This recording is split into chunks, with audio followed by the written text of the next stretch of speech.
Louder! And it's time for the Gore N More podcast.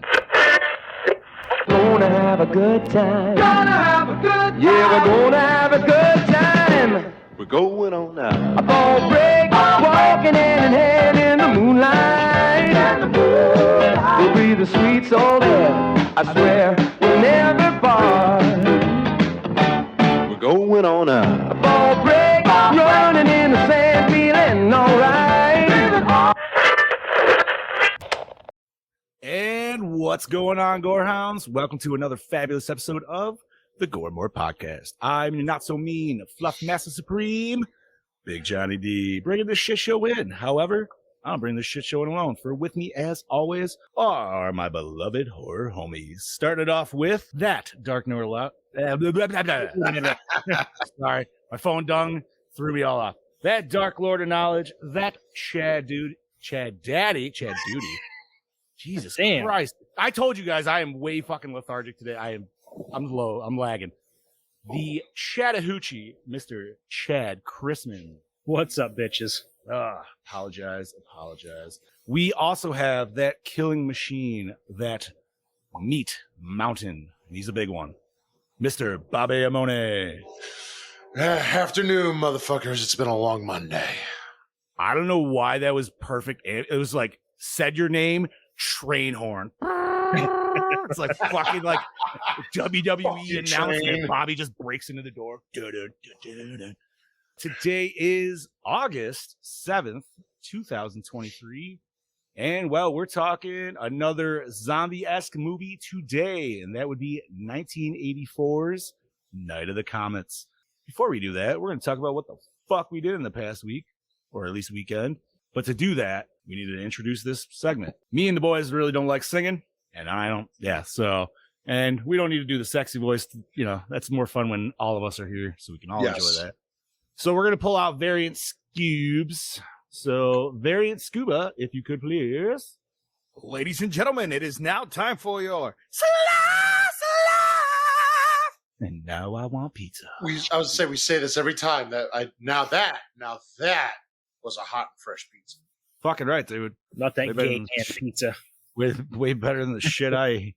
Like I said, I can't say that the first night, not so bad. Second night. Yeah, so the first night we had it was great. Second night, yours, not so good. Yeah, I don't know. We'll get to that. Bob, how the hell you been, buddy? We didn't get you here last week. Last week I was not here. I had to work late and everything. So last week was more of work. But then this past weekend was Monster Mania weekend. And I was there with my girlfriend, my two other friends, and a whole bunch of other people that I saw and that I didn't see. And of course, I also had with me, if I'm doing it right, Mr. Johnny right here to my right. I think I'm on the screen, or left. To my side. To my side. And so I had him, his wife was there, his brother-in-law, yes? Yep, my sister and my brother-in-law. And all that. So, and we all had a great time. It was nothing but a giant party. Did a little birthday pre-celebration. My birthday is actually this coming Saturday. Yeah, Bob's hitting the big 3-0. Yeah, I'm man, Bobby. Right? Now he gets to start feeling a little bit of soreness each day, every day. Yeah, I'm all right with that. It's okay. As soon as he gets out of his bed, day after his 30th birthday, he's like, oh, my knees. Oh, my back. Oh, my dick. Oh. So that we had that going on. Monster Mania was a blast. And I could say more, but it's just so much shit that was just so good. A lot of drinking. A lot of Did you meet partying. anybody this weekend? I don't even know. I did. Yes, I did. I met Alyssa Sutherland from Evil Dead Rise. Bro, her lines were fucking thick. But she was such a sweetheart of a person. So nice. You know, she took her time with the fans. So it was a long line, but she was just so sweet, so nice. It was like somebody you could talk to for hours if you had the chance, but very nice. She was the only one I met because it was like middle of the day. We had things we wanted to do. Did a lot of shopping, all that good shit. You know, Mania was always and is always a good time. Got back early yesterday and got to watch this movie, which we'll talk about that in a little bit. But other than that, it was a wonderful weekend with my girlfriend.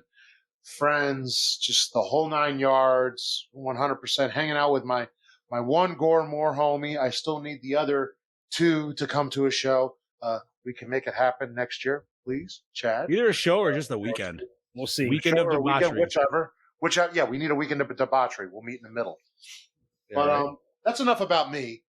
Chad, what did you do, buddy? Well, I got through my first week at the new job. How did it go? How did it go? Exhausting. Thursday was the company's annual picnic.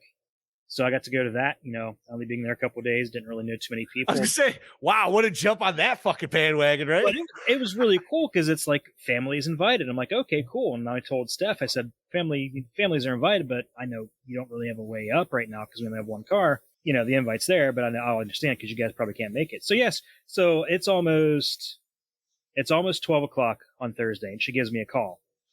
Of course, instantly I'm like, what's wrong? Because they're on vacation. They just left Friday for Ocean City and won't be back till this Friday. So my first thought is something bad happened. Right. So I pick up the phone and she's like, where are you? I'm like, I'm at work. Duh. She's like, no, where are you? I'm like, I'm over here by these bay doors. Why? She's like, we're here. Oh, okay. So she and the kids surprised me. They came up to the party. So we had a nice little picnic lunch, and there's different games and stuff for the kids to do, like a scavenger hunt, different stuff like that. So they had a good time. Nice, dude. Then this weekend, I didn't really do much. I worked half a day Friday because 4 10-hour days. So Friday was half. For me to get any time overtime pay, it would have I would have to work over 6 hours because I only got 8 hours on my first day because I didn't have me go until 8 o'clock instead of 6 o'clock. So that's 2 hours I missed out on, and then you have to actually work 40 hours before you get overtime pay. So we got paid for the picnic, we clocked out at 12, get paid for the rest of the day. But you'd have to work an extra 4 hours, and then you'd start kicking the overtime pay. So Okay. Yep. Needless to say, not very many people showed up for work on Friday. Like, I think I counted maybe 10 people. Oh, no shit. But, I need the money, so fucking I was there. Solid first week, though. Yeah, it's a little stressful and overwhelming for me because it's like a lot of like mechanic work, like working on engines and shit, kind of. Oh, nice. I don't know any of that. You will. Yeah, apparently. Yeah, you will. You'll learn it. Dude, humans are so conditioned after a certain point. Like, everybody looks at a job and they're like, how the fuck does somebody do that? But you know what? That person said the same thing at one point. Now look at it. Oh, and really cool thing. The guy that's training me, his name's Justin. I was sitting there talking to him. We met each other's families and everything. And I got up and I kind of grunted. I'm like, ugh. He's like, I'm like, I'm allowed. I'm 46. I'm like, I looked at my watch. I'm like, actually, I'll be 47 as of a month ago tomorrow. He's like, oh, your September birthday. He's like, mine too. I'm like, oh, okay, that's cool. He's like, yeah, mine's the second. I'm like, shut up. Like, mine's the second. I've never in my life. Birthday buddies. I've never met anybody that shared a birthday with me. So not only do I, it's fucking the guys that training me, we share a birthday. So I thought that was pretty cool. Nice. Well, that's good. Aside from that, didn't do much. Watched a couple movies. I watched the 30th anniversary of the Blob remake was this weekend, so of course I had to watch that. Wow. Yeah. Damn. They got the 4K coming out of that one soon. I don't know if I need the upgrade for that, to be honest. I don't. I like what I got. I got the Scream Factory Blu-ray. I don't think. Yeah, dude, that fucking cover is awesome on it. I only want it though because I like the poster they did make for this one. Just the poster. Okay, that's fair. Nice, dude. But good days on the railroad. So nice, dude. Yeah. And I like that you got a picnic in the first week too. That's awesome. Yeah, that's pretty awesome. But no, it's been no kids and wife here, so it's been pretty quiet, pretty boring actually.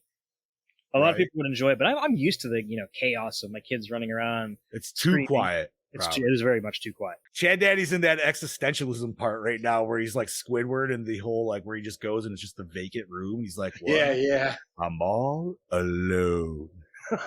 I don't like quiet. I've never liked quiet. So I always have music playing, man. Music, TV, something, yeah. Oh my Lord in heaven, we have the Scubas. He made it. My Lord, there he is. What's up, All Scuba? right. You What's know up, what? buddies? I think I've talked enough. Scuba All right. Steve, it's your turn, buddy. We'll flip it over there. Well, So you're right in. better late than never. So, actually, my weekend was pretty cool. I worked most of the weekend, and then what did I do Saturday? Saturday was a busy day. I don't even remember what the hell I did. The highlight of my weekend was last night. We had our very first in-ring event for the wrestling that I do, and it was flipping awesome. We had a turnout of about 61 people, which Nice, dude. yeah, and they all paid. They each paid $10 to watch us get in the ring and wrestle. And it was awesome. Like Legit ring this time, or are we talking legit fucking ring? Really? Like, Oh, shit. yeah, Awesome. yeah.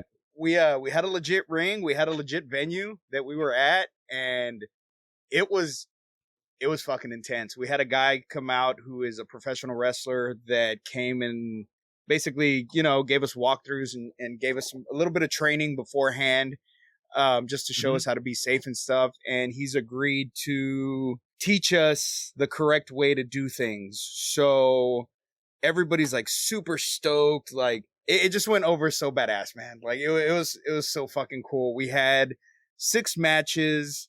There was a band that played in the intermission. Damn. People actually paid to meet me. Like they paid me, like they could do meet and greets, and they could pick whoever they wanted, whoever they wanted to take pictures with. You guys had a fucking event. Yeah, it was holy fucking shit. dope. Yeah, it was so fucking cool. So I debuted the new look for my character, which is Lord Draven. I debuted the new look for him last night. New mask, painted my face under the mask so I didn't have to wrestle with the mask on, but I did the same kind of paint scheme that I have on my mask. And my match was fucking brutal. So it was just supposed to be a regular match that was a lumberjack match. So everybody on the roster came out and would stand outside the ring. If anybody, if either myself or my opponent rolled out of the ring, they throw you back in, right? They threw us back in, or they could whoop our ass. Whichever. Okay. I'm glad you said that because I couldn't remember. It's been minutes since okay. So it's essentially the roster is half of my faction is half of the fucking roster. So my faction is called Mayhem. So half of the ring was Mayhem. The other half was the Ace roster. So at some point in the middle of the fucking match, the Lumberjacks decided, hey, let's make it a fucking hardcore match. And they started throwing chairs in the fucking ring, and we just went to fucking town. Oh my god! So, I don't. Did I send y'all the clip, or did I just send y'all pictures? I just saw pictures. I saw pictures. I think I saw. Yeah. I will send y'all the clip of a little scene that occurred in our match. I'll send it later on, but we were, like I said, we kind of ad-libbed it after the fact because, it was supposed to be a regular match. We had the script. We knew how it was going to go. We had everything worked out. But then they threw chairs in, and we were like, you know what? Fuck it. Let's go. So we just kind of went with it. And, man, when I tell you this was probably the best match I've ever been in. Granted, it's the first match that was in a ring. Right. But it was pretty fucking intense, man. And the crowd fucking ate it up. Now, my character, of course, is a heel. So you don't want people to cheer you. You know what I mean? You don't want to, you want to be booed. And man, when I was getting the boos, I was getting the boos. People were like, fuck Mayhem. It was really cool. And I was kind of bummed out. So Mel actually wrestles with us as well. Right. She was supposed to have her debut match last night, but she didn't get to do it because she had to pick up her boys in San Antonio last minute, so she was unable to go to the event, which sucked, but we worked it out. We got somebody else to fill the spot that she was in, and we were able to work it out.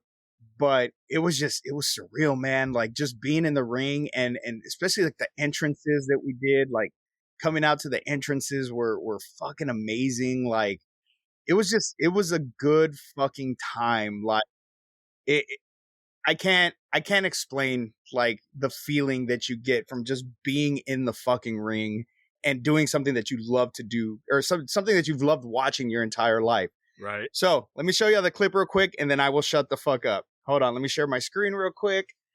So somebody made a meme of it already though in the group chat. So it says me and depression. And of course, I'm depression. So let's bring this up right here. Oh, Jesus. Oh, actually, let me make sure that I shared the audio because you have to hear it. Like, Fair enough. okay, window. You can also upload it as local if that's easier. No, here we go. Here we go. So, my opponent was Striker. His name, he goes by Hardcore Striker, and of course, I'm Lord Draven. So here we go. Can y'all hear it? Nope. No, there's no sound. Nope. No. I just saw you God. whap that dude in the back though. God damn it. Okay, let me download it and I'll show it here in a bit. All right. But yeah, it was just fucking fun, man. Like, I felt like a legit fucking wrestler. As you like, should. I felt like, holy shit, this is something that I've dreamt of. Like, I literally have dreams from time to time where like I'm at a wrestling event and I get called to go wrestle because, you know, somebody backed out or some shit. Right. And so it was just cool, man. It was just fucking cool. And that was my weekend summed up in literally one day, because that was the most exciting thing that happened. I'm not going to give away the ending of the match only because we're going to put it out On YouTube? On your YouTube channel? It's going to be on YouTube. Right. So we do a bi-weekly show. Okay. And we don't have a show this Thursday, but we're going to put it out for the episode next Thursday. I uploaded it. Let me see if it'll play now.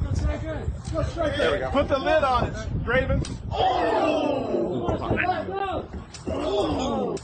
Let me start it over. Right. Put the lid on it, Draven.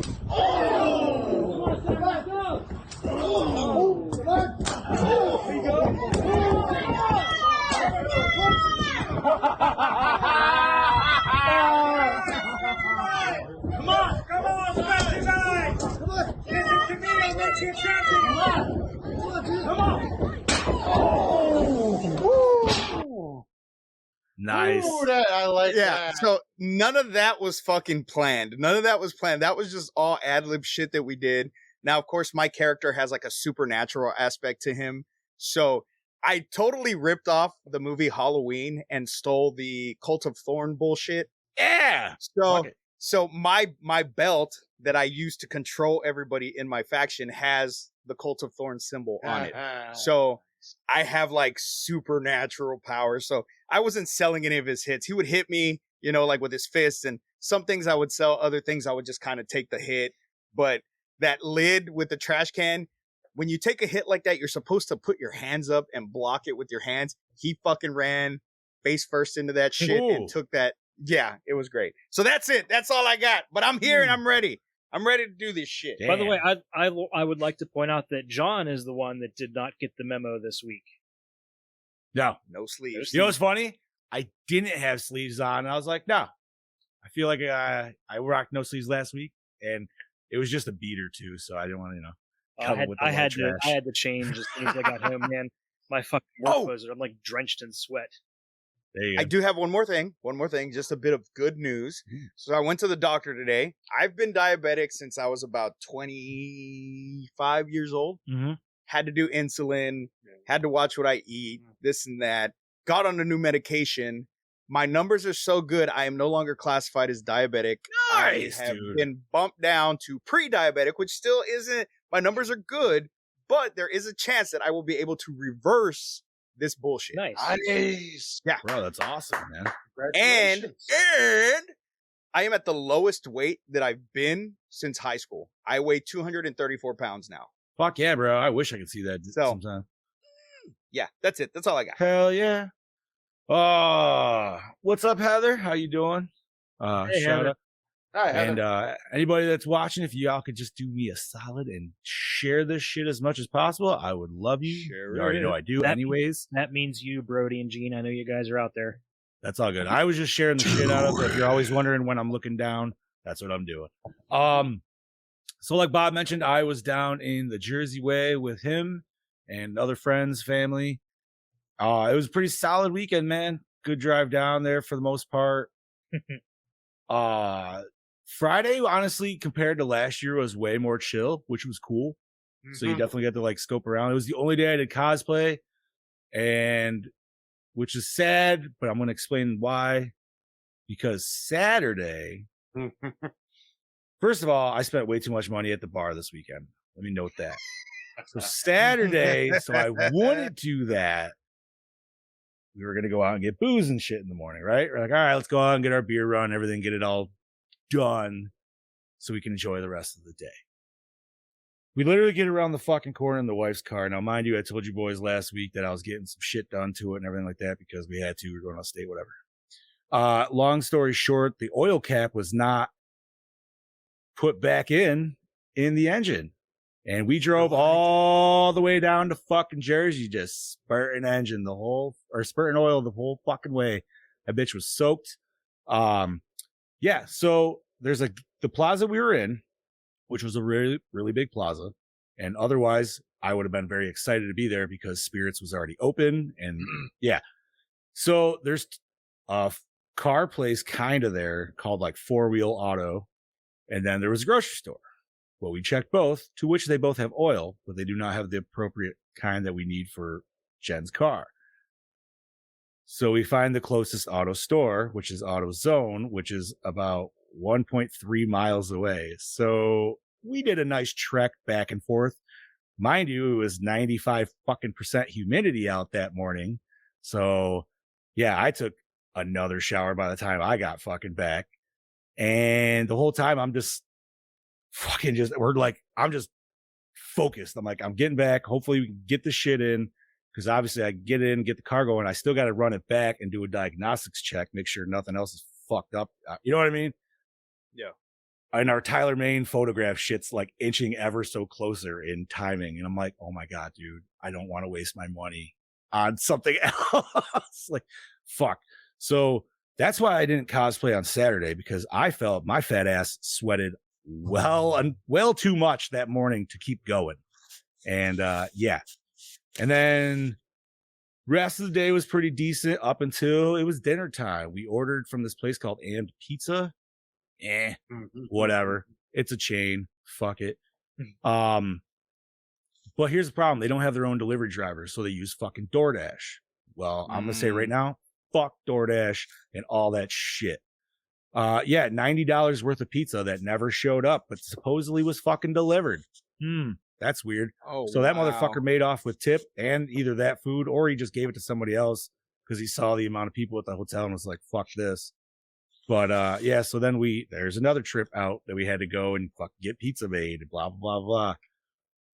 So we're on the way back with it. At least this is the good part of the story. And Jen and I are the only ones like waiting for the elevator, and fucking Michael Myers himself, Mr. Tyler Maine, walks over with his food and he's going up to his room. So we shared a nice elevator ride going up, and dude's nice as shit. And because of that, I had to go the next day and go get his autograph and say hello again. And I will say, man, that night, Friday night, we were in the bar with Bob, my brother-in-law, who's 6'4". And then there's Tyler Maine, who's in the bar, who's also 6'9". I have never felt so fucking short in my goddamn life. I'm sitting there and I look and I'm like looking, and my wife's like, well, this is how I feel when I'm talking to you guys. I'm like, just in the land of giants. Like, what is going? How's it feel, asshole? I wanted somebody to carry me. I'm not going to lie. You're used to being the big fish in the small pond. Yeah, dude. I'm like, I want to be the little squid. Yeah. This time he was swimming in the. It's like being a baby shark in the ocean full of a big ass great white and a megalodon. Oh man. But no, like, Damn. dude, the show was a good fucking turnout. Saturday was fucking off the hook. They did this cool new thing where they had a bunch of like pre-food made up, which was fucking nice. And like I said, I just got Tyler Maine's autograph, and which was nice because it was like kind of that weird, like slow part of Sunday, and there was literally nobody in his line. So fucking walked right on over. He's actually got a graphic novel coming out. He was telling everybody, and he gave me the slip, and it's him and somebody else. But his whole thing is he fights human trafficking. Like, long story short, he's got like a company that either it's his own or he's part of. And everything he did this weekend was donations to that. Nice. So I was like, oh, fuck. Oh, yeah. Nice. That's why I was like, bro, I'm like, I have to get his autograph, man. You know what I mean? Like, and I got a photo with him too. But it came down to getting the photo, and I was like, oh, they had one, and I missed out. I should have did it earlier, but they had one of him doing a sexy pose in front of a fucking, I think it was a gravestone. Oh shit. That was all gone. So I got the one of him choking the shit out of Danny Trejo because I'm like, man, that is like the most saddest, but like one of the best scenes in that fucking movie. I'm like, I gotta get it, dude. Just literally the part where he's like, oh, it's good to you. And you're like, oh, they like freeze framed it. I'm like, oh, man. But no, it was a solid week. Like Bob said, Alyssa Sutherland was there. Yeah. Her lines were fucking ridiculous, dude. Yeah. It was crazy. Yeah, I've But been reading all the people whining about Kiefer Sutherland's line. Yeah, but that's because people themselves are idiots and they bring way too much fucking shit. And it's like, there should be a cap. Mhm. There should be a cap of like 5 items max. Like, 5 dude, or less. you bring anything more than 5, go fuck yourself. You're trying to sell shit at this point. You know what I mean? Even Steel City is starting to venture towards that. I think that's something they're implementing, or they have implemented recently. No, they did that with Robert England, remember? Yeah, you could only sign 3 things with him. I think it's going across the board now. It has to. Which it has to, because I know some people who were in that line, and they're like, we were in this line for 6 hours and we didn't get to them. I know there's sometimes they say there's no guarantee. Well, it's like, well, then make it a guarantee. 5 items, that's it. Don't. They also need to. Yeah, but even at 5 items, you know they're gonna fucking try to sell 5 items. Well, you know what I mean? Like, keep one for yourself, and then. And not only that, but it's. I think they also maybe issued too many VIPs because there were so many VIPs that were just able to push everybody else. And it's like, that was yo, you don't need to sell 200 VIP tickets. It should only be like 50. You know what I mean? Like, if you get that 50, cool. Other than that, sorry. I will say though, last thing before we wrap this shit up, I got some cool merch. I don't have it all right here. I got another pendant this year, which nice. Yeah, man. So you got a classic. And fucking A, bro. So of course the wife and I doubled up on shirts like everything we fucking saw because we both had the same taste.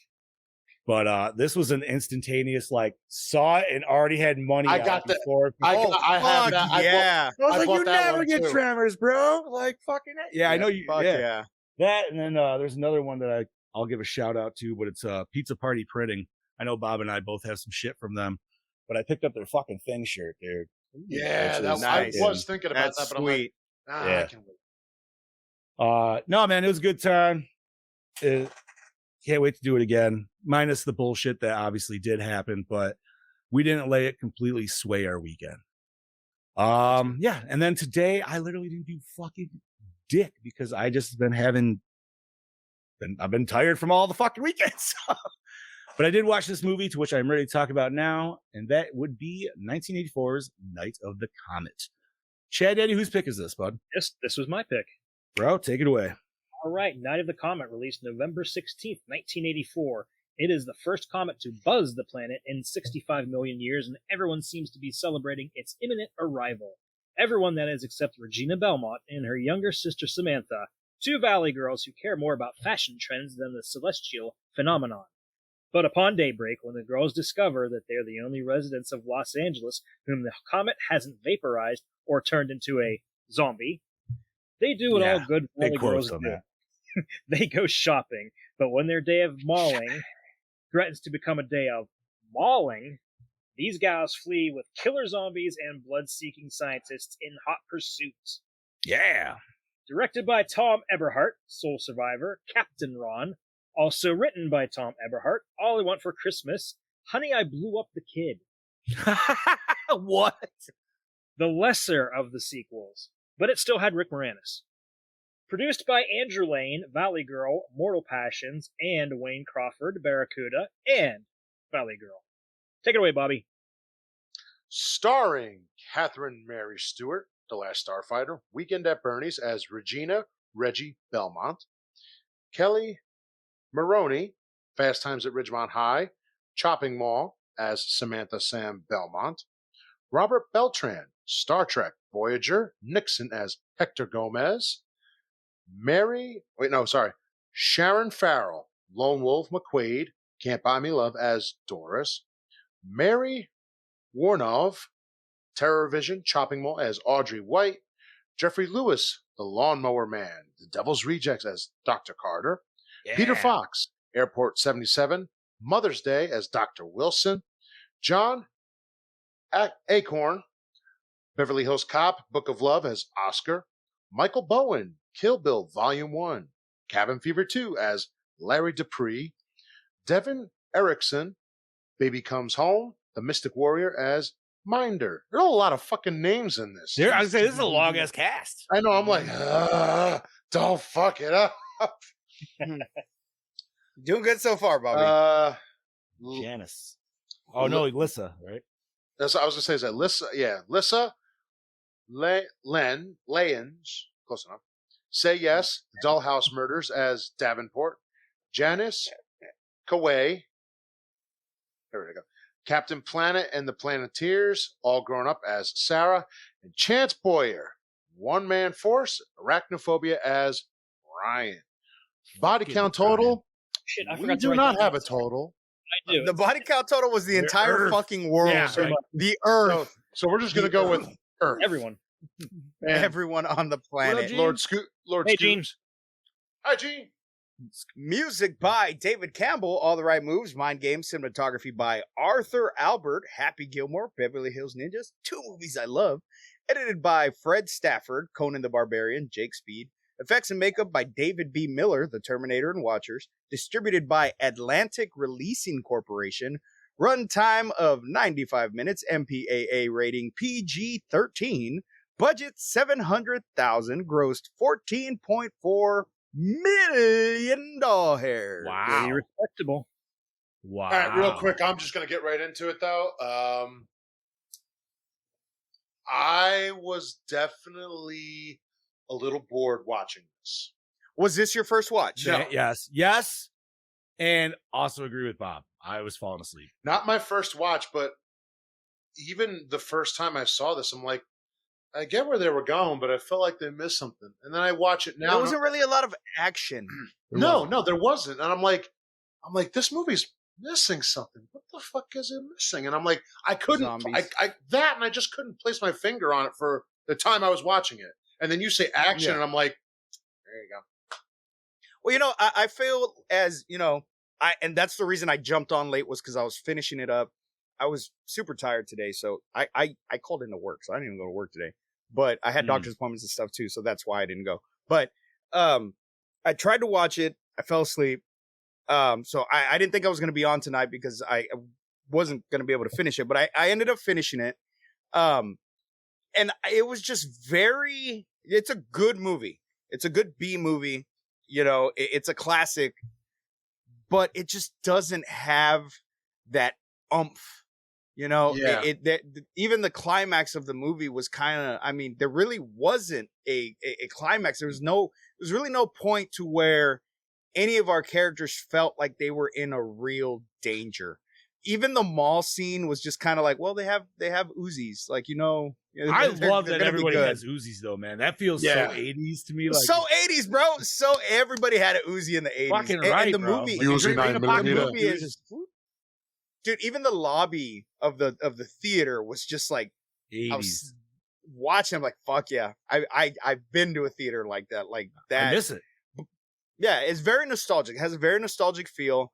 There's just really not a lot of action and real drama that would, I guess it's my ADD, No. my ADHD that kept me from. No, there's just more like, okay. I want to do like the manager's sandwich here. I want to give a good, a bad, and then a good. So I feel like cinematography wise and shit, like I really liked a lot of the shots, especially with just the Yeah. cityscape and the coloring. Looked Yeah. fucking cool as hell, right? So like anytime you see like those scapes and everything, those are cool. Even when you see like the underground facility for the first time and you see like that long like, hallway. matte painting of it, like cool as fuck, I thought. But right, it's more of there's just not that a lot happens. Like you get the one Yeah. guy who attacks outside the door. Now, granted, most people disintegrated because you think most people are knowing this comet shower is going over. They want to go out and watch it. So boom, they're fucking dust. So it would make sense that this isn't going to be like a zombie movie per se, where you're going to have like hordes of mass people. Yeah. But it just seems like they I don't know.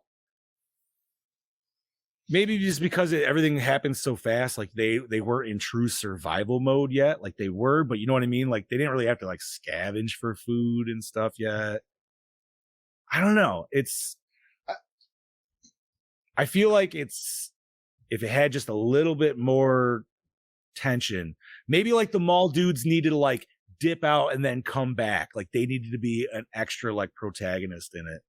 Just fucking with the sisters. I don't know. I'm gonna play off kind of what you said, because the next morning, even when two sisters are around, there was no sense of urgency, and there was also no sense of like when like when you let's just say you lose like a member of family or someone who's close to you, and you just like you feel deflated. Right. There was no feeling of No, they didn't really seem to Fucking- care.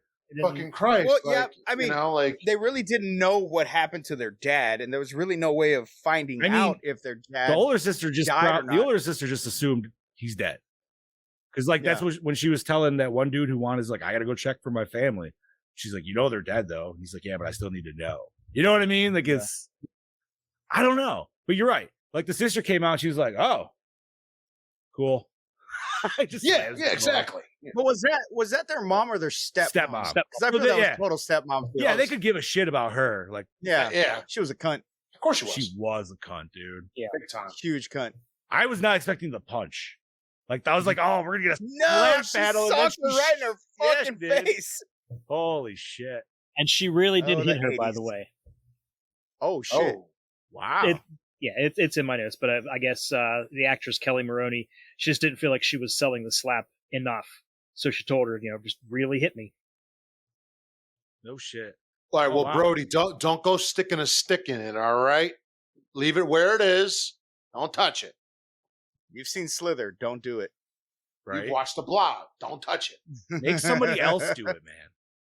Yes, And like I then said, run I just watched away. the Blob this weekend, so that is perfect timing. Yeah, it is. It's weird.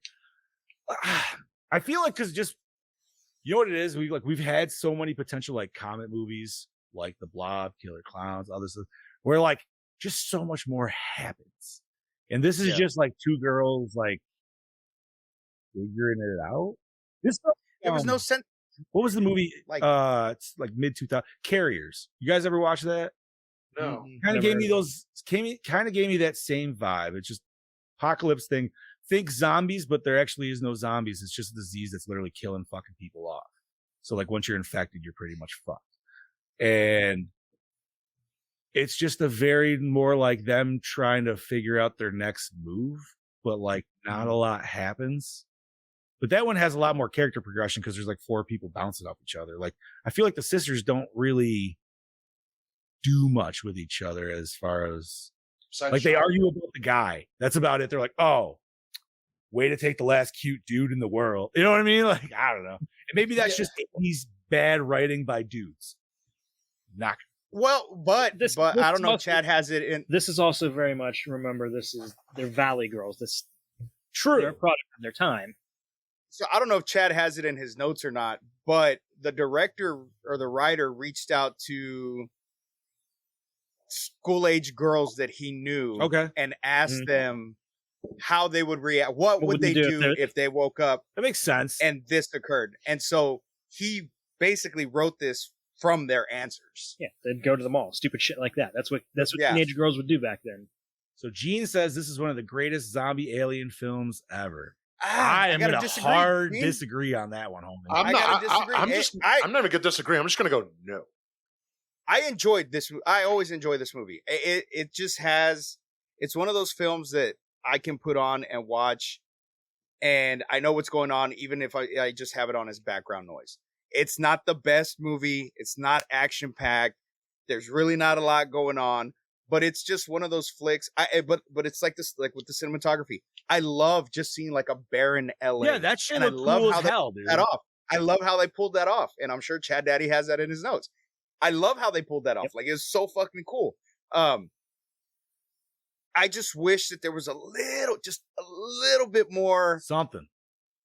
Yeah. give me that dread feeling. One of the sisters should have been sick too or something. That, or if they end up like she's got to like do something more with the kids, put the kids more in danger or something. Yeah. Like Yeah. that. You know what I mean? Like, Yeah, because she rescued them way too fucking easy.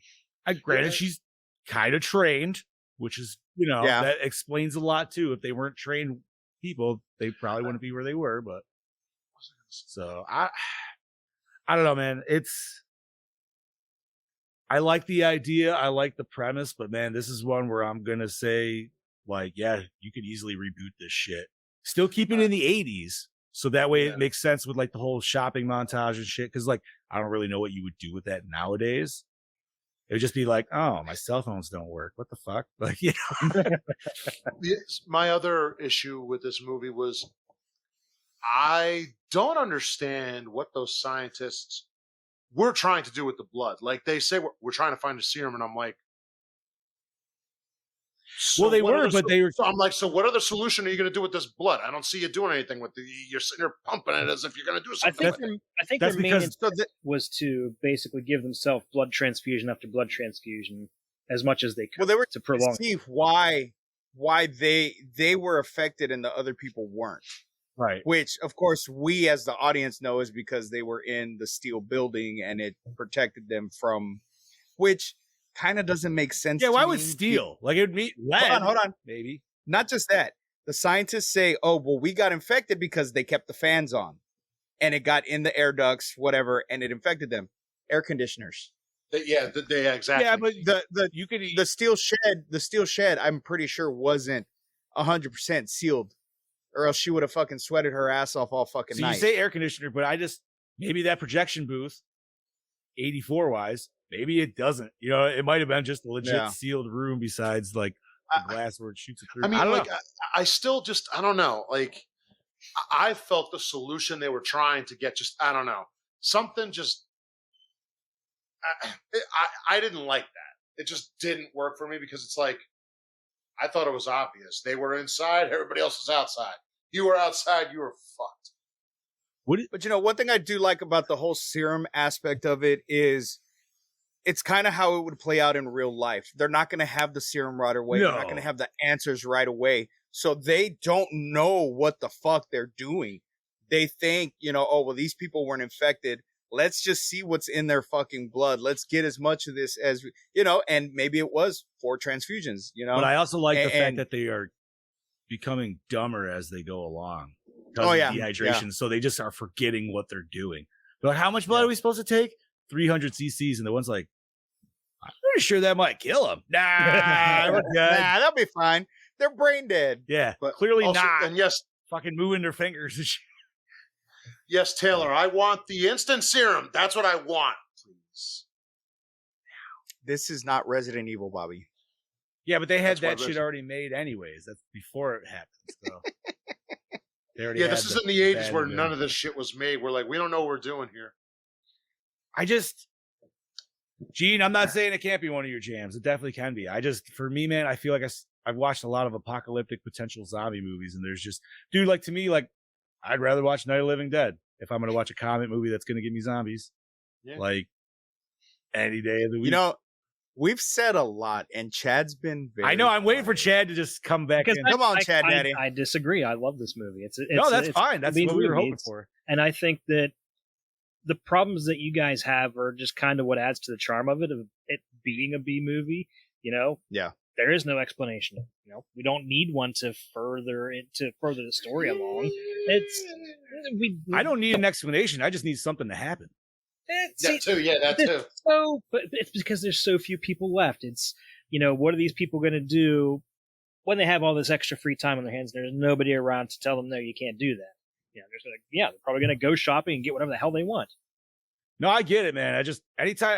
There's been a few movies where we've watched, and anytime I've had to rewind a movie more than twice because I'm like, wait, what the fuck just happened? I don't even remember. That, to me, I don't know. It's a hard sell. Although, did they say what it was that the comet did? Like, was it radiation? Was it? No, it just fucking evaporated them.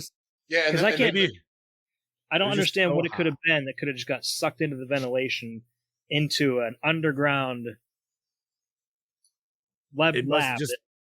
whatever was on that comet dust just makes things fucking dehydrate, which I do kind of, I dig the idea. They were like, oh, last time this came around was when the dinosaurs. It's like, cool. But now I'm thinking like, yo, man, show me zombie dinosaurs, bro. Like, what the fuck? Now that would be cool. I'm still pissed. I maybe just want more dehydrated people. Now you made me think of the fucking Daybreakers with the fucking vampire chimps that I want. Hell yeah, I want that too. That'd be awesome. Zombie dinosaurs, god damn it. Zombie dinosaurs and vamp chips. There's a combo. Versus. Oh my god. Sci-Fi Channel. Get on it. I can understand why people, maybe if I saw this earlier on, but like Scoobs mentioned, man, I feel like it's just, I need things to like keep my attention. And if it's just more than just like static shit of just people being people for more than like 5 minutes, I'm like, okay, I don't care anymore because I can just go watch this shit outside. It is kind of funny though. It is kind of funny though. Within a couple years span, we got 2 mall-based movies with Kelly Maroney in it. I mean, 3 technically if you want to count Fast Times at Ridgemont High. This is true. Wait, second, Chopping Mall. Okay, I was gonna say, I was like, I'm assuming that'd be the obvious, but I'm just thinking, I'm like, is there any other mall-based horror movies that? And it was filmed at the same fucking mall. Now, you know what? The only other mall-based, well, I guess Dawn of the Dead and Eight-Legged Freaks. Phantom of the Mall. Yeah. Wait, what? Phantom of the Mall, Eric's Revenge. Oh, yeah. I don't know that one. Did we do that one? No, Gene said Mallrats. Mallrats, yeah. I love Mallrats. Not the director's cut. Not the director's cut. Oh, what's wrong with the director's cut?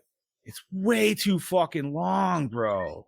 What she said. Like, I love Kevin Smith. But you get a couple extra seconds of fucking the Rook's ass. Yeah, but yeah. I don't know, man.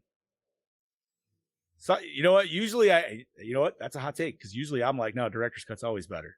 That was one where I was like, I would have to go back it's and okay, rewatch streamed it. up. It's been a long time since I've seen the director's cut one time, so it has been a minute. No, but Chad, I mean, give us your takes, dude. Like you said, you really genuinely enjoy this movie, so I don't know what it is. It just has this charm to it. You know, it's that whole 80s feel. You know, I remember, you know, the whole, and this actually was a little before Halley's Comet, but that even gets mentioned in the movie. Funny enough, I do like the fact that also you kind of figure out like the world is getting wiped out before it gets to them. Yeah, because they say like they lost radio contact and everything. Yeah, all telecommunications shit. I'm still kind of left wondering, like, is there any chance of other survivors, or is that it? Is the human race done? Because if it's just them that's left over, we're extinct. There has to be other survivors. With as lucky as they were just to randomly be in the right place at the right time, other people had to have had that same dumb luck. Well, you got to think. I'm thinking so. There's got to be probably like a ton of cults that were like that Heaven's Gate cult, like a lot of Doomsday Comet cults that would have been underground and safe and secure. You don't think they would have went Jonestown on that moment? They're like, woo, it's here. I don't know. They might have. There could have been other scientists as well that you know were able to hide away and you know do the things correctly. There could have been people working underground, you know, and then just got fucking lucky doing that. You're like down in the salt mines or something like that. You're taking your fucking ride up, and you're just like, what the fuck? yeah. Shift in the coal mines. Fucking right, man. No, it's maybe that's what it could have explored more. I mean, did they ever make a sequel to this or no? No. But like if they did, I would want it more around the world, different spots, like something like that. People awakening up. Brody, if the Bible's correct, dude, I was gonna go there. God damn it, Scoops. Anyways, I was like, I'm just saying, this is a Bible connection thing, man. We're gonna have 2 sons or 2 kids, and well, at least the kids weren't related, you know. No, but and you know, I was sitting there thinking, okay, if this is all that's left, okay, well, at least they're not related. So if these 2 have kids. And so, like, I'm trying to calculate, like, how far it would have to go before it was actually fucking before the crossover. Yeah, before the crossover. Well, luckily, that other dude showed up, the arcade kid. Yeah, so there's one more bloodline before it's crossed. Which that seemed kind of I didn't know if that was going to go anywhere more with it. Like, I'm glad they kind of went back to it, but it was just like, oh, The one thing I thought about that was what I thought about that was really, really stupid though, was after she finally beat his score, his name just completely disappeared instead of just it would drop down. Yeah. I was mad about that too. I'm like, that's not how score systems fucking work. This was the 80s. Everything gets going into oblivion. Yeah, absolutely. No, I like that she had a video game addiction though, man. And she was definitely like, nope, I need all top leaderboard. That was cool. I mean, like I said, I like the aesthetic of this film. I love the whole scenes in the mall, like especially when it started bopping girls just want to have fun. I knew that was going to happen before it even fucking happened. For some reason, it just felt like it was going to be natural to it. But I like though how that song is a remake. Yeah, I mean, I was just singing. It's like a year after the song came out, and it was already a remake. I mean, I was singing personally, "Girls Just Want to Have Lunch" while I was watching it. But now going back to the whole thing, and I think maybe that's why, while they're at the mall, why the guys got the drop on them so quickly is because the girls legit thought they were alone now.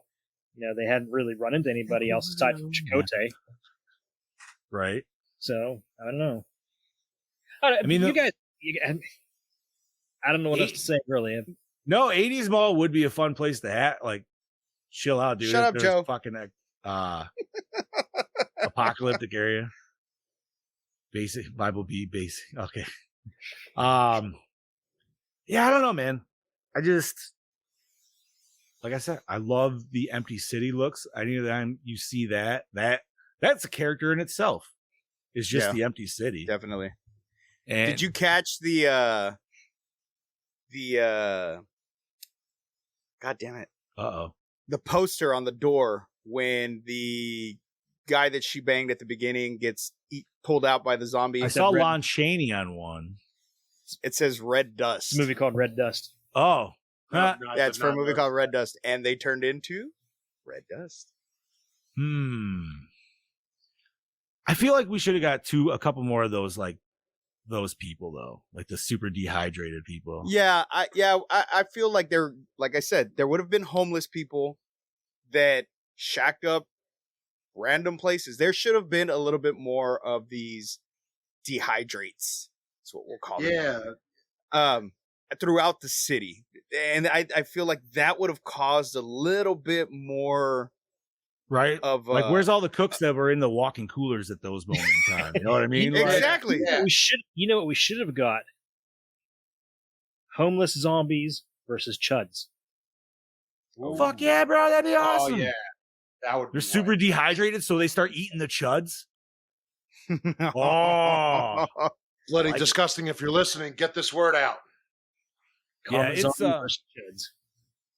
yeah, I don't know, man. Like, maybe because I set myself up in my head and I was just like, ooh, maybe this will be like Night of the Creeps. And it wasn't Night of the Creeps. No. Damn it. No, yeah. I could have told you to set your sights lower for that. And maybe that's what it was, dude. You know what I mean? Maybe it was the whole situation of watching The Evil Dead 2013 before I go and watch Rise. You're just like, damn it, shouldn't have done that. But y'all want to hear what our beloved DKB has to say? Yes, I do. All right, let's pull in. Well, howdy fucking doody there, folks. It's your DKB here, back for another episode of Gore N More, and this week I'm here to talk to you about Night of the Comet. Just going to dive straight into it. I love the overall visual representation of this film, that whole 80s aesthetic, that style, tone, whatever it is, throughout the color grading, the lighting, just that overall visual representation of what the 80s was truly about. I can definitely tell you now that the sound design, when that comes in laid over the top of the finished product throughout the soundtrack, oh my God, it's like nostalgia. If you really wanted to make a modern day, like if you wanted to make an 80s styled film today, I'd personally go back and have a look through this film for that visual representation of what 80s was and was all about. You know, you've got your cinema, the arcade, the shopping mall, the clothes that the characters wear, just that whole get up of everything just molded into one, and just just really knows how to capture the essence of that 80s. And I fucking thought that was actually pretty cool, even though it was a product of a time that was filmed in the 80s. But it just looks so good today to even see it on the screen. And like, I think I watched this in 1080p, whatever, and I think it still holds up. So it's really cool to like, even if you just mute this film and you watch it for the imagery, you definitely know what time, what era this was made. And I thought that was really cool how they're able to capture that. Yeah, so the characters in this film I thought were done pretty damn fine to me. The two lead actresses really fucking killed it in this film. I thought they bounced off each other pretty damn well at times. I mean, you definitely have the older sister who was a bit of a leader, the rebel. Then you have the younger sister who was a little bit of a dimwit. But yeah, they were still able to collaborate together. And, just the dialogue between the two definitely captured a little bit of realism in there too.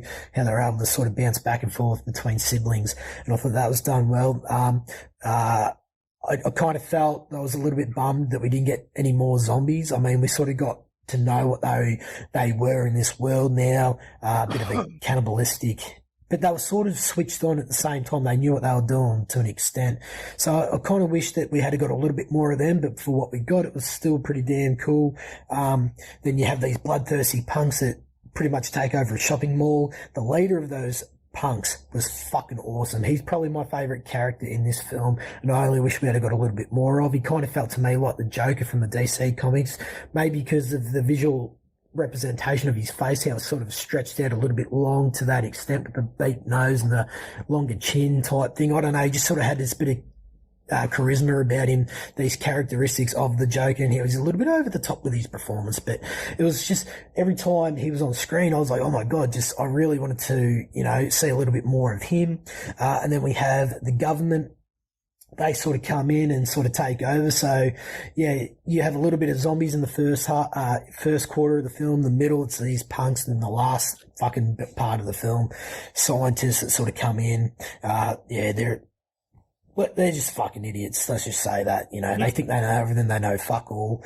Anyway, they're a bunch of dicks. When you watch this film, I won't spoil shit. Check it out. You need to.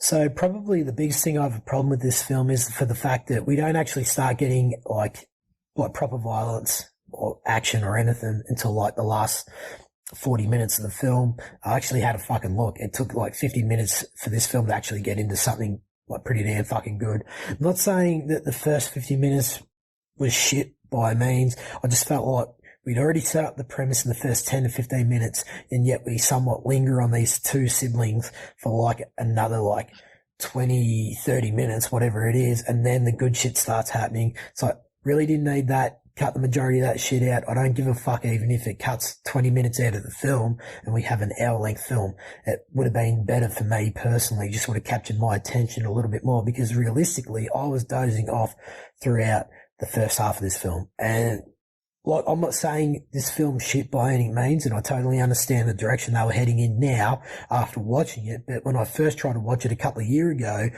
I turned it off, and I knew I turned it off for a reason, never finished it, and that was for that reason. So thank fuck I was able to actually sit down today and probably watch it from start to finish and review it for that. But yeah, at the end of the day, it took a little bit too long to get into it, and last half was fucking cool as fuck. So yeah, at the end of the day, I think it's definitely worth your time to go out and watch this film. It definitely has that B-movie cult status in the horror community. I see it every now and then pop up from time to time, and and I can really appreciate it for the extremely low budget that it had, and it grows back a fucking fair bit from my understanding. So, definitely go and suss it, see what you reckon, and if it's not for you, throw it in the trash, whatever the fuck you want to do with it. But anyway, this is your DKB giving it a Gore N More score of a 3.5, and I shall catch you gentlemen next week. I look forward to hearing what you guys have to say about the fucking film, and keep on keeping on. Peace. Thank you. Thanks, bro. Thank you, bro. Ganga. All right. Real quick, I have a tornado warning here, so if I just go bye-bye, that's what happens. Right. As long as you don't go fly, that's right. You're okay. But I've always wanted to fly. I believe Don't do it, Bobby. No. Counter, You're not going to end up counter in to Oz. doing the helicopter. Yeah, right. Start swinging that meat mountain. You fight the tornado with that meat mountain. I want to see that movie, Bobby versus a tornado. It's got to call it Meat Mountain versus Tornado. So I want to reiterate on something that Bob was talking about when that was the stock boy leader. I don't know what you want. I can't remember what his name was. I know it said it on the thing, whatever. I did like his character. I'm glad Brody mentioned that. And that's why I feel like maybe they shouldn't have killed him off in the way they did. Like, it would have brought him back as like another like extra antagonist into it. Just because he had a cool fucking look. I wasn't getting Joker, but for some reason my vibe that I was getting was he reminded me of Christopher Lloyd from fucking Roger Rabbit. Yeah. Oh my God, yes. With a sweet The glass. judge. Yeah, dude. But yeah, all right. So Brody gave us a 3.5. Is there anything else that we feel we need to talk? We're at an hour, so I feel like I got what I said. I want to hear what Chad has behind the curtain of this one. All right. I also want to know like if there was more to it and they just couldn't do it or whatever. But Chad, give us that rundown. All right, so when cheerleader Samantha Belmont is playing at the radio station as a disc jockey, she says she's taking requests from all you teenage Comet zombies. That was actually the working title of the film. Really? Yes. Mm-hmm. Or Comet Mutant Zombies, whatever it was she said. But yeah, that was the actual working. Also, Kelly Maroney improvised the Uzi line when the weapon jammed for real. Director Tom Eberhardt told the cast to react to any unexpected occurrences in character, since time and budget were tight and they needed to avoid retakes. We talking about the AK line? That, and I think when it jammed, that she just kind of rolled her eyes. Yeah.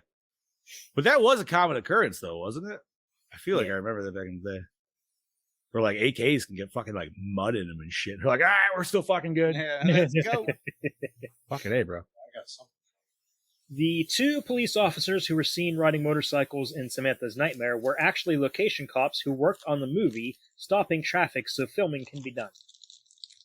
So, thank you for bringing that scene up. That was another thing that I was going to kind of poop on a little bit.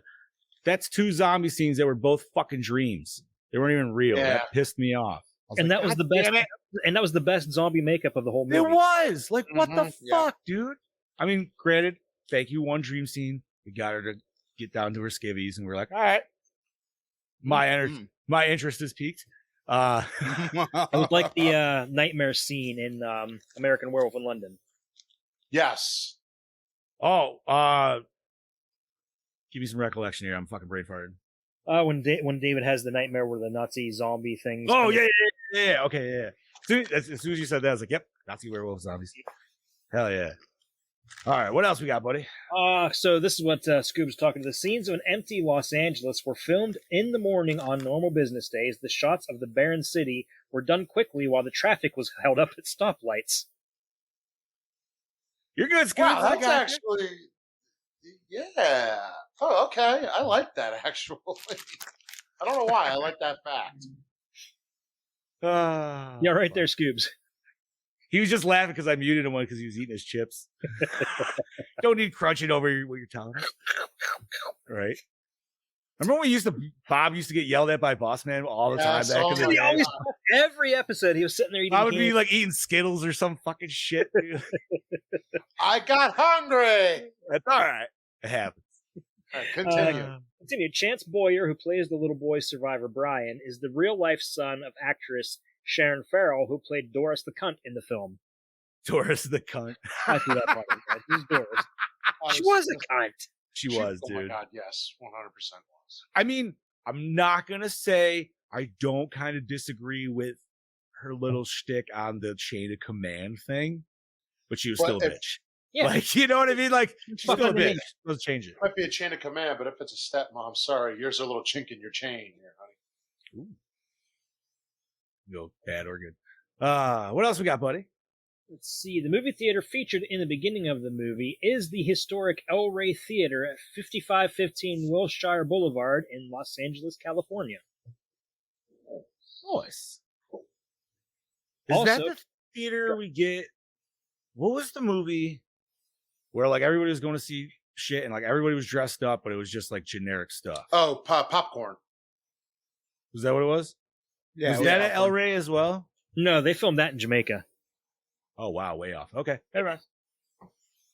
I still love that beginning scene, dude, because I just like Yeah. that's Monster Mania, but it's like I don't know, like Maybe that's what we should do, Bob. Let's just do generic fucking monster or alien costumes. Dude, See, I would love to. It's funny you bring it because that's why I love the beginning of Chasing Amy, because it was shot at Comic-Con. That's what Comic-Cons are like. Yeah, right? That's true. Man, I haven't watched Chasing Amy in a fucking minute. We were talking random fucking View Askew shit tonight. And funny thing, I was just thinking the other day that I wanted to watch the Clerks animated series, so I dug the DVDs out. I was gonna say I have it on DVD. Hell yeah. Right, you can't see it anywhere else, really, I don't think. Yeah. Awesome. All right, what else we got, homie? Kelly Maroney kept one of the 2 cheerleader outfits that she wore in this film. Yeah, I like the blue and pink one. Yeah. It's very nice. That's the one she wore in the beginning, right? Yeah, that's the one right next to you guys. Yeah. Mm-hmm. The production designer John Muto used what he describes as a comic book sensibility for the film's overall look. Characters were given specific colors, with the bad guys, in blues and grays, and the sisters in brighter colors. Regina's colors were deeper than Samantha's to reflect Regina being more intellectual than Samantha, and Samantha was wackier than Regina. For example, Samantha's cheerleading outfit is magenta and turquoise. I like it. Yo, did you notice, man? And I don't know what it is in me. Anytime I hear this, like, my brain starts thinking, like, inflation and, like, what it would be. Dude, she said she spent $80 on that sweater in 84. Dude, the fucking... What would that be now? Dude. Like... Okay, just think about this. The guy selling the little antenna bobber things... Yeah. In the theater, was selling them for $9.50. Fuck, and dude. $1984, which right? Holy quarter. That should have been like $1 at the most, maybe. I wouldn't even have been $1 at that time. I mean, obviously, I wasn't even man. I still had a year to go before I popped out. So I was only 2. But yeah, man, that is kind of. Well, wait, I mean, like, I feel like dollar stores were super heavy in the 90s. I don't necessarily remember them in the 80s, but maybe. There was like 5 and dime stores in the 80s. It wasn't like Dollar General or anything like that. None of those existed. But it was just saying, man. OG dollar stores for me, dude. I got so many comics from them, dude, and they were all Image comics and shit, dude. Fucking Dude, I can remember there was this very, very short period of time where you could buy like recent comics at Walmart. Yes. Dude, they still have comics, but the shit they have now is like, it's some way different. I've never heard of it or anything like that. Anytime I see them, it's like the packs of like DC comics. But like you could just legit buy just individual issues. They had a little rack and everything. Nice. Yeah, I miss those days, dude. I miss just going to the deli when they had new issues and shit like that. Fucking, there was this one that always had the comics right next to the deli, so the old man would fucking order a shit, and I'd be like, oh, fuck yeah. I started my comic collection at a pharmacy that was in downtown, and Gene probably remembers. It was called Caruso's. We always go there and get new comics. Yeah. Nice. Awesome. All righty. What else we got for some sweet nugs?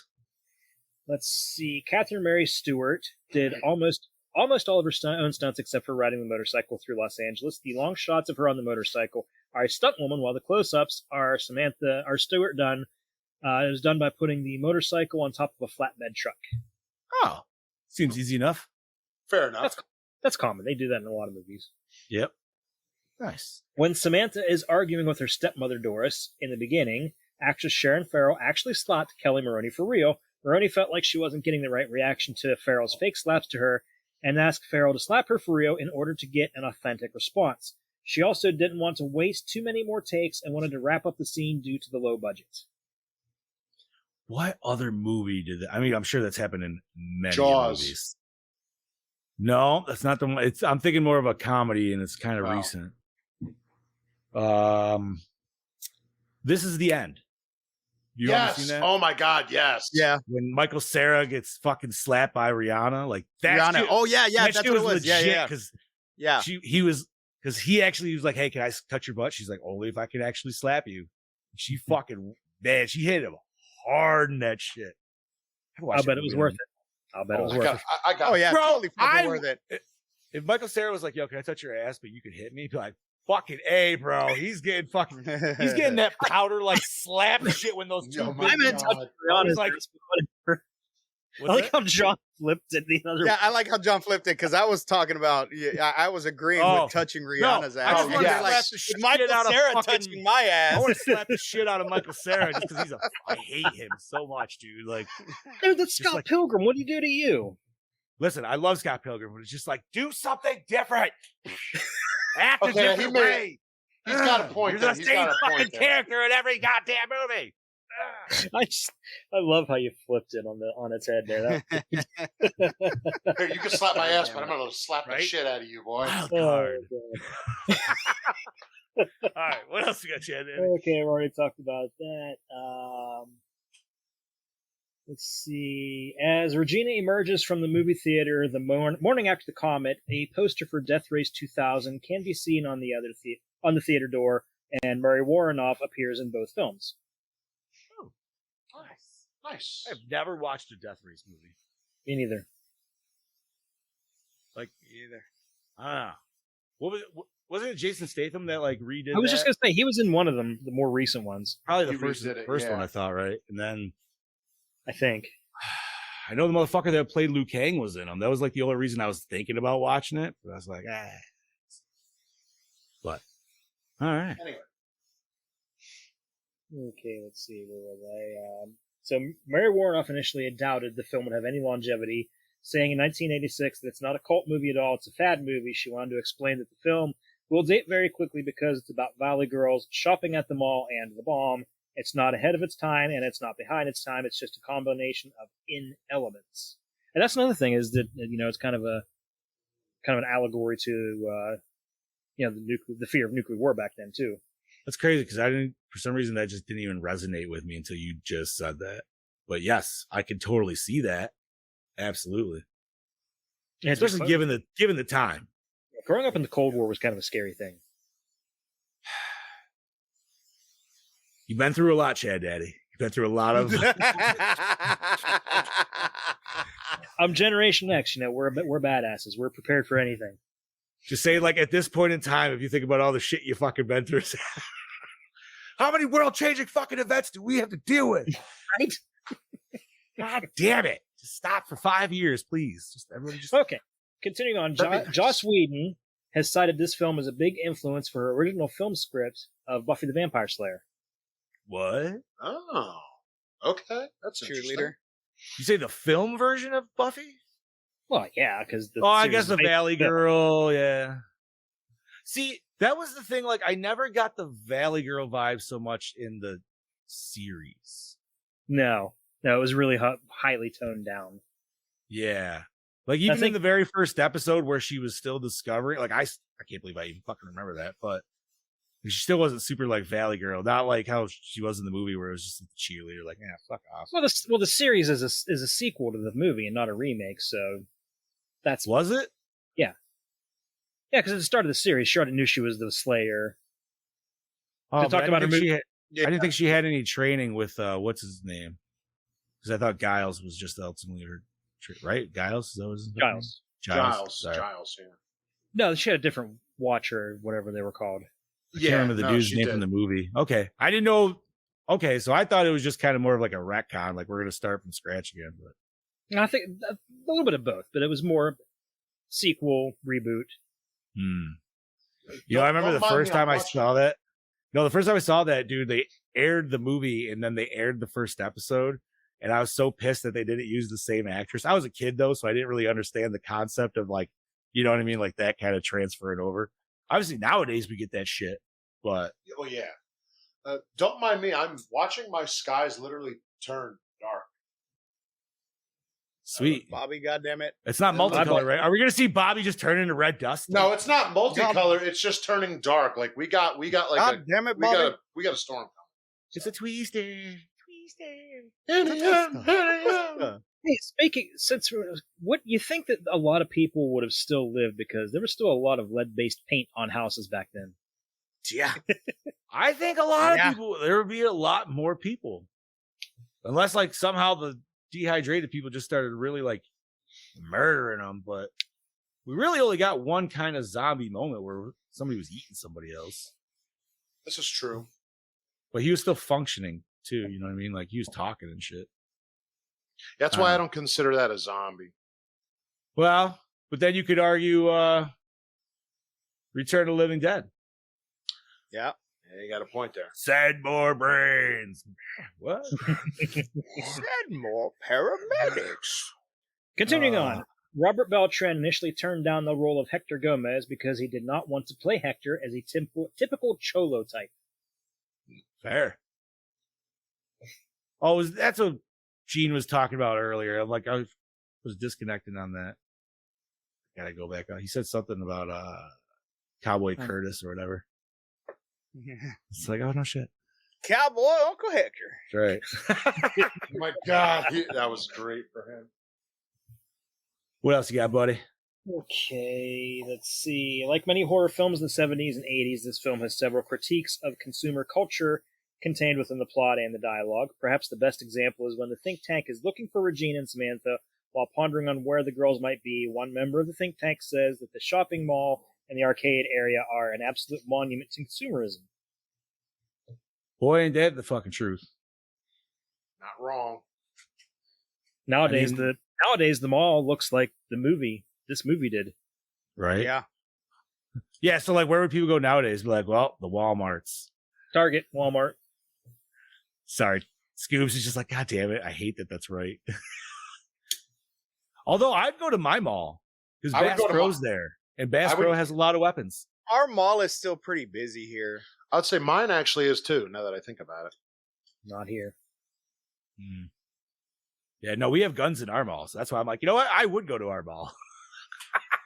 Like, fucking A. I know the one up here would, because it has probably it's got dicks, right? It does. No, Dunham's. Oh, yeah. That has Dunham's, and it also has a on the one end of the mall, and then the other end it has like it's like Tractor Supply, but it's called something else. Country Max? No. Anyway, something close. But I'm pretty sure they have guns too. Yeah, man. Who hasn't thought about that? Of like where the best part? Like, I was like, because I would be like, yo, either the mall or straight up there's the armory on the other side of the town. I'm like, I could just go to the armory. They got 2 tanks there and some other shit. So good luck getting in. Yeah. Well, that's why I figured the mall. Or worst case, go across from the mall and just go to Dick's. Either one. But all right, enough of this bullshit. What else we got, Chad? Anything else? The waving clown in the first desolate shots of downtown Los Angeles is the same one that Pee Wee Herman locks his bike to in Pee Wee's Big Adventure and subsequently gets stolen. Oh my God. Pee Wee. Oh, too soon. Yeah. Poor man. Heather Langenkamp auditioned for the role of Samantha and was the #1 choice on the casting list, but ultimately the part went to Kelly Maroney. She was there this past weekend. Yes, she was. And she still looks good. great. She looks great. I'm glad we were both on the same thought with that.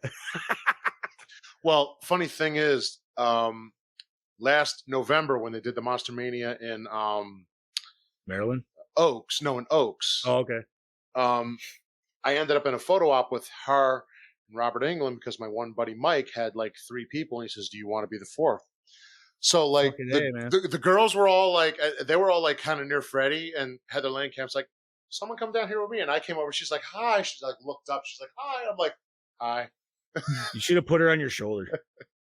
I was like, I could bring you up here if you want. Right? She's not used to fighting fucking giant monoliths of people. More of a giant monolith. That's a nice way to put it. Giant monolith. Yo, man, when you stand next to Bob, you will understand why I say. That's what I have to be next to the YouTube very soon. Like I said, I feel just so tiny. That's what I'm saying, because John made me feel tiny, and I'm tall for a Mexican, so I always tower. He's everyone. He's a tall dude. I'm tall for Hispanic. I mean, Mexicans are short. I know. I remember you guys were so surprised when I first showed up. You're like, "Wow, you're I was like, holy shit, you're huge." huge." Yep. I was like, God damn it. So I can only imagine. Yeah, exactly. So I'm pretty sure standing next to Bobby is going to be like Chad Daddy standing next to you, John. Pretty much. I feel like Chad Daddy standing next to me. By the way, John, I was telling Steph the other day about that great picture from Steel City Con. from the costume contest. Oh, me just staring out the door the other way. I've been trying to find it. I think I have it. Listen, I still say I literally had no idea they were filming anything. I literally just poked in there. It's like, oh, cool. There's fucking cosplay contest going on. That picture just turned out so much funnier than it was intended. Just like it was almost like an unintentional middle finger to the con. I was like, I don't give a flying fuck, dude. Like, but really, I'm actually just looking at the con. I was like, oh man, look at all this cool shit. Oh man, that was a great con. Fucking A, dude. I was, man. I would love to go back, dude. Like Steel City this week. Woo! If I didn't just spend a bunch of fucking money, I would love to go to this one, man. There's a bunch of motherfuckers. If I had a couple paychecks saved up, I would think about it, but I just don't. No, I would definitely do it. Steel City, dude. There's an awesome horror con coming to Houston this coming weekend, I believe. Ooh. And I would love to go, but I'm already gonna go the following weekend to go see Death Clocks. So, oh, nice. Huh? There's always the idea, and I've always it was a discussion this weekend a lot, but I want to go to one or more of those like expo shows where they unveil all like lawn decorations and like house shit. You know what I mean? Oh yeah, I want to go to one of those. I think we should all fucking hit one of those though. That'd be like a whole different. That's like vibe. The ultimate dad convention right there. Dude, didn't they literally did that in that one King of the Hill episode. Remember that one? Yeah. No. They went to it's like a lawnmower show. Don't you remember like the virtual reality lawnmower? I honestly don't. It was like very early. It was like the first couple seasons. Man, I can't believe I've seen footage from those shows, and I'm assuming it must have been a demo table to show like what some new rigs could do. But man, they had this sweet fucking legit.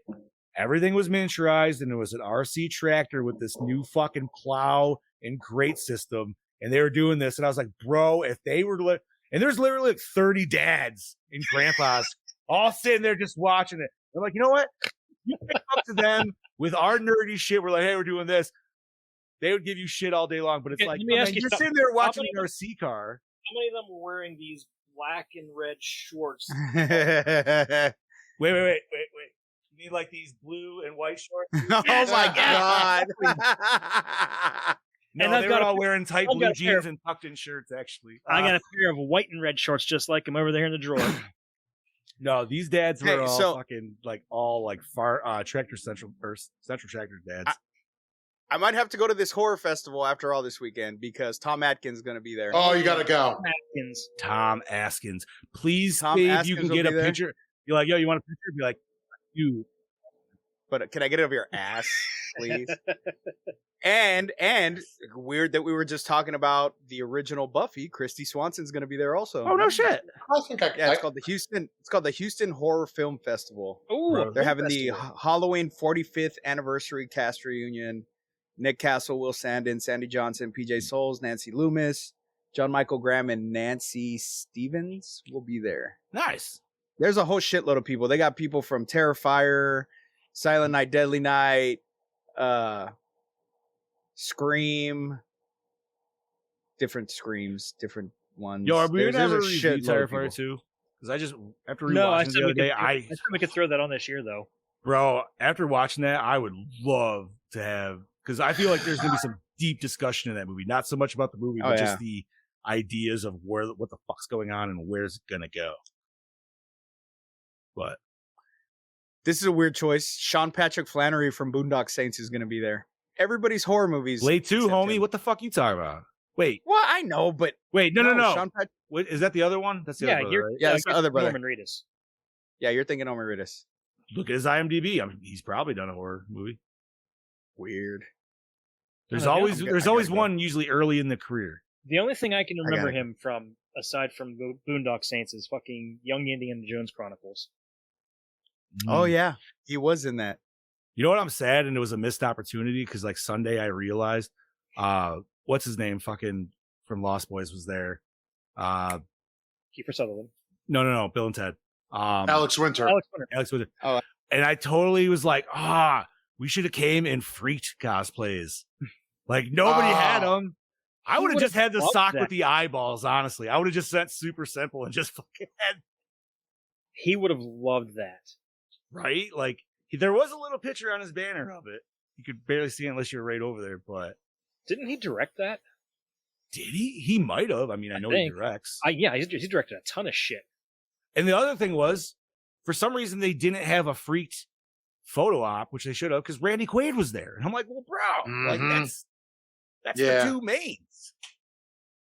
So okay, continuing on. The main female character, Regina, is an expert video game player in the movie.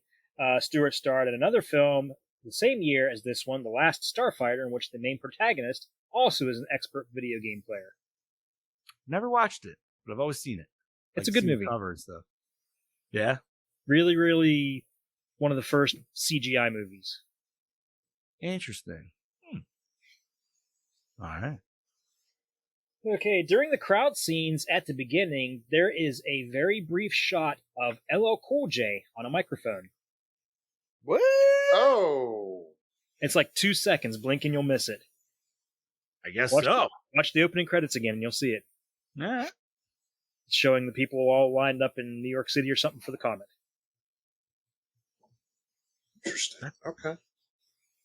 Yeah, could you imagine if that was like, if you did redo this, but with technology now, like where people could like be interfacing with other people?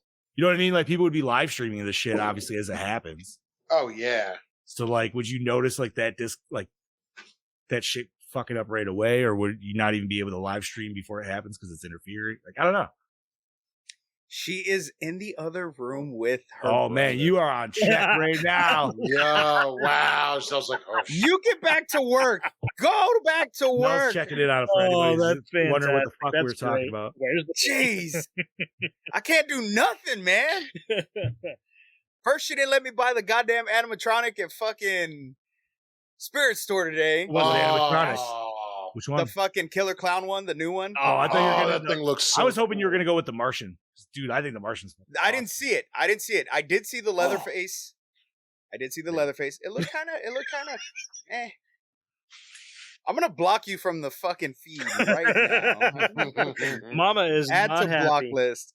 Mama is not happy. Okay, continue. Go to work. At the Continue. at the Forgot. This movies. was another thing I came home with the other day. Nice. Oh, nice. Oh, wow. Fill that bitch with fluff. I gotta thank our friend Pete Ward for this fucking thing. It's way Do you bigger like- than I expected. That's what she said. That's Do you, you Ah. inflate that or something? Yes. and No, I- you have to. Oh, is it inflatable? Yeah, and I tried doing it, but it's like a big fucking man beach ball, and I ran out of breath the other day, so I gotta get the compressor. So, my buddy filled his with like fluff. I guess he had one of the original runs, and with the original runs, it wasn't inflatable. Oh, You had to like stuff it yourself. well, this one is, and apparently And there's yes- been a big problem because people have been inflating them with helium, and then they're like, "This doesn't stay down," and I'm like, "Pete, do you really deal with this?" He's like, "Bro, you have no idea." And I'm like, "You know what? I don't unexpect anything anymore, I guess. Like, I just would people say- are that fucking stupid." People Yeah. probably complained that they had to spend extra money filling it with fluff. That's probably why they switched it to. It makes inflatable. more sense, the inflatable, you know what I mean? Because then you could just, if you want to throw it back in the box for storage, like what Yeah, the it fuck makes do it you do with the easier. fluff? Yeah. It really just, it didn't have the inflatable sack in it? No. Weird. He also, Yeah, he was trying to sell it too, so I was like, yeah, I don't want he also gave me a full-size fucking Spirits Proton pack because because he works for Spirits and shit. This dude returned it. He ordered it and said some shit was fucked up and returned it. Well, the shit that was fucked up was he already was trying to mod on it. So there's already a bunch of shit fucked up because he fucked it up. So it's just like a huge shell and everything now. So I was like, well, you know what? I can put some of my magic in. I got a couple months before the next con with the Ghostbusters. I'm going to fix that all up, and that'll be the main raffle prize for that fucking weekend, you know? Ooh, there you go. Yeah. And that's what I told him. I'm like, I'm not going to keep it for myself. I don't fucking need it. But I'm going to do something good with it. That's for sure. And I'm like, and I told him, I'm like, homie, I'll even let you guys know. I told Pete, I was like, I'll show you the donation and shit. We always donate it to the Children's Hospital when we're done. So if you need like proof or anything, he's like, no. But yeah, man. So Dude, that would bring in a ton of money right there. Yeah, dude, especially if I actually take the time, see if maybe the boys want to pitch in or something like that, maybe get like a little light kit for it. So it's actually, I could come up with something where it's not like a legit light kit, but it'll still give us some blinking. What the fuck? All right, I'm going to turn that off. Bobby? What the hell? Quick, my internet. Bobby. What happened? I'm here. Is that the tornado? You are super in the red, homie. So Yeah, is that an air raid siren? No, that's I have my air on energy saver. It's fucking. I don't know how much more my internet will stay. Yeah, I say you went super down in the red. You're barely in the yellow. Give right us now. your score just in case you can't. All right, give my it to score us. for this is going to be about a 2.8. All right, 2.8. Just in case. Yeah. Just in case. Yeah, because okay. yeah, it's fucking. I'm just gonna go ahead and skip. I'm gonna go ahead and skip the rest of what I have anyway, because we're at the hour and a half mark. Anyway. Yeah, no problem, bud. All right. So let's see that we can get all this shit done before we lose Bob. What format you watch this on, homies? Tubi. Also Tubi. Scream Or Factory not Blu-ray. Tubi. Ooh, nice. Yeah. There you go. You know what, man? I might start dropping into physical more than I personally wanted to, because the way they are with distributing rights with digital ownership and shit now, it's just getting too sketchy as fuck. It is. It's ridiculous. Yeah, because you buy something to own it, but you don't own it. And if they take it away and they decide it, or they lose the license to it, and dude, you're fucked. With Disney now no longer making physical for Australia. Bro, that shit is insane. I can tell you right now, that will not last long. No. They will quickly flip the switch on that and start back up. Yeah, because they're going to be seeing all these people fucking selling like VHSs and shit like that are going to go fucking skyrocket now. Dude, there's going to be so much. There's going to be so much pirated content and everything, because Disney Plus is dropping a lot of shit lately, and that's so easy to it's easy enough to fucking rip right off of it for sure. All right, douche of the film. I'm pretty sure we're all going to say the same thing. Stepmom. Stepmom. Oh yeah, for sure. What was her name? Debbie? No, cunt. Debbie. Fair. I don't. Doesn't start with a D. It doesn't matter. All right, favorite kill. The explosion. I would say the guy who gets his head bashed in when he goes out that door. The first kill, basically. Which you don't even really see. Well, it's better than kinda nothing. do. Yeah. I'm gonna say all the zombie punks that were shot in the. They got obliterated fucking hard, dude. Like that was, you know what? That's like almost the comedy section to me, because of how ridiculous it came in. Like if they showed it a couple more shots where they still were standing up, just getting obliterated, like maybe 5 more seconds, it would have just been that much more like probably hokey, but still hilarious. I think I'm gonna have to agree with you, Chad Daddy. I think that was the most like, oh shit. All right, best scene. The whole mall scene. Girls just wanna have Yeah, fun. yeah, I agree. You know what? That is a solid. Yeah, not gonna disagree. I'm gonna go. Actually, I'm gonna go with that too, because I was telling John before. I'm like, I don't really have a favorite scene, but if I had to pick one to watch over again, that'll be it. It's the one that I could definitely relate to the most, because I'm like, yo, dude, I would definitely go to the mall and do some fuckery. Yeah, I can relate to it too, because girls just want to have fun. That's right. And lunch. Worst moment or scene. Worst moment or scene. I'm gonna. As much as I hate to admit it, I'm gonna agree with you guys where there's like that 10 to 15 minute stretch of like nothing happening. Yes. Yeah. 100%. Like even like Brody said, it could have been cut out. You wouldn't have lost anything. Honestly, man, if you made this more solid to closer to like an hour and 10 minutes, yeah, it probably would have been like, okay, wow, that was a quick movie, but yeah, got its point across. Opening scene hook you in. Honestly, yeah, man. I mean, because I liked it. Yeah, it did. Shower and shit. So, and I like the colors and everything. Like how, you know what I mean? It wasn't just like one, like it was like a fucking almost like a flagship going across. Yeah. Okay. Most attractive character. Reggie for me. Okay, so I'm gonna go that female scientist chick. The one that didn't know how much blood to draw. No. The one that like ended up killing herself with the glasses. I'm She was going kind with of a bitch, but I'm going with the one that didn't know how much blood to draw. She was really cute. I'm going with the blonde for once. she was also cute. Sam. I was gonna go with her at first, but then watching the movie, I'm like, that scientist chick's she's really cute. It was her hair, Those man. two brunettes. are Sam's both hair cute for in me. that side to side. But I like the Agreed. one that knocked out Sam with the fake shit, where everybody thought she was dead and everything. I don't know. Like even though she kind of like you thought she was a bitch kind of in the beginning, and then by the end you're like, oh, She wasn't a bitch. She was actually not nice. at all. Yeah. Okay. Did the score set the mood? Yeah. I like the think so. soundtrack of it. We got a lot of songs and shit for sure. So if that's the score, I'll say sure. Feels like it was more than anything. Best song? Girls just want to have fun. Girls just want to have You just fun. want to have fun. Come on, yeah. There's a couple other good ones in there though, for sure. That country song was good. It was a good country song. There's something in the beginning I can't remember that was like pretty big too. Yeah, But and I can't remember what it was either. obviously, the other one took placement of that one. So Whatever LL Cool J was singing at the time. There you go. For those 2 seconds. I'm going. Favorite character? Hector. Uncle Hector. Yeah, Hector. Yeah, I'll go with Chakotay there. Cowboy Hector was my favorite character. Cowboy Hector.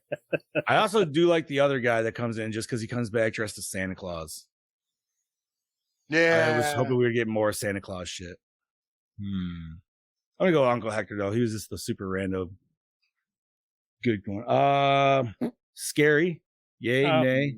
Not really. No. Not really. No. More almost sci-fi-ish than horror. I Yeah. would dare say. Yeah. I don't know. Does it hold up today? No.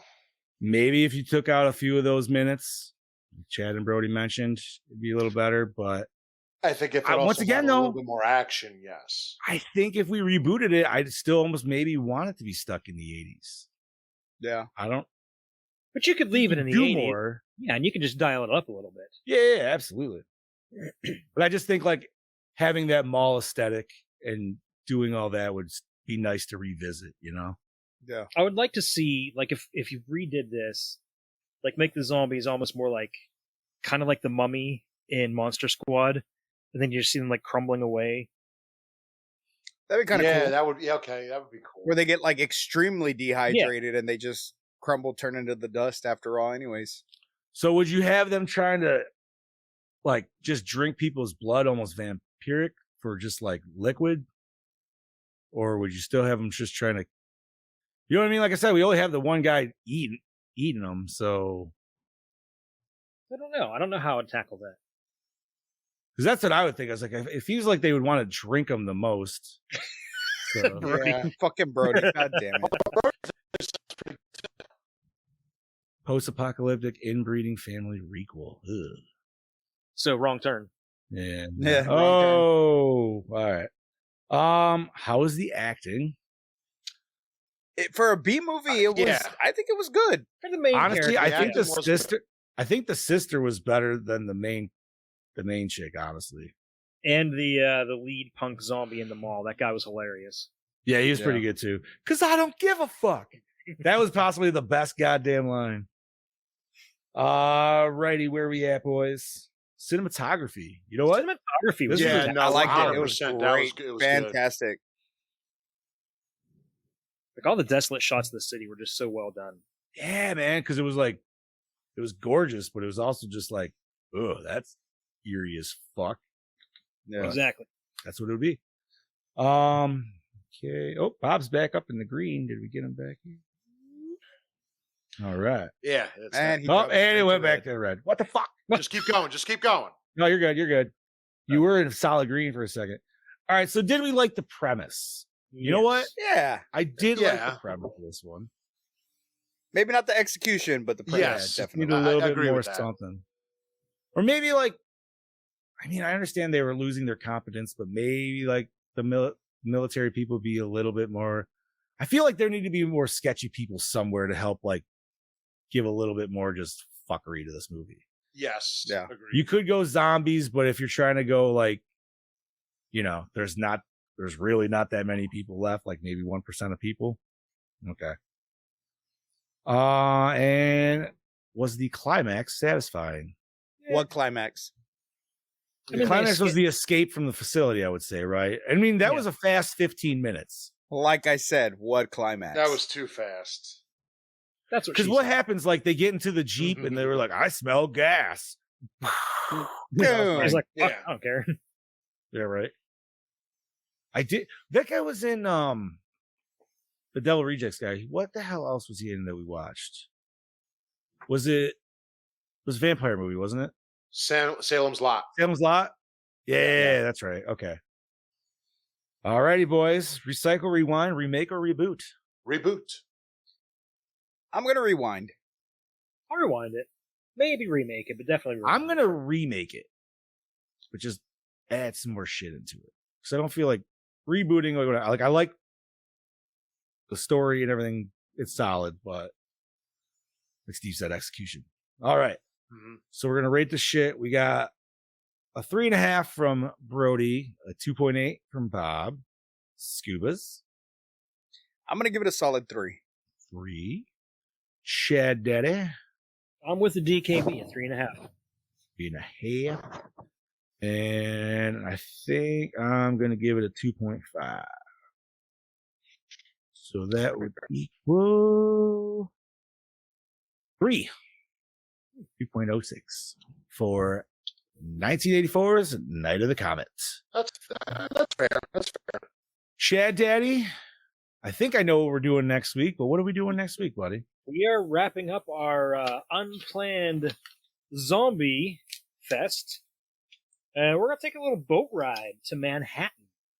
Oh, Williamsburg. Jason takes a boat to Manhattan. Jason takes a boat ride. All right. Fuck yeah. That is not the last one, though, we're doing, right? We're going all the way to X? Yeah.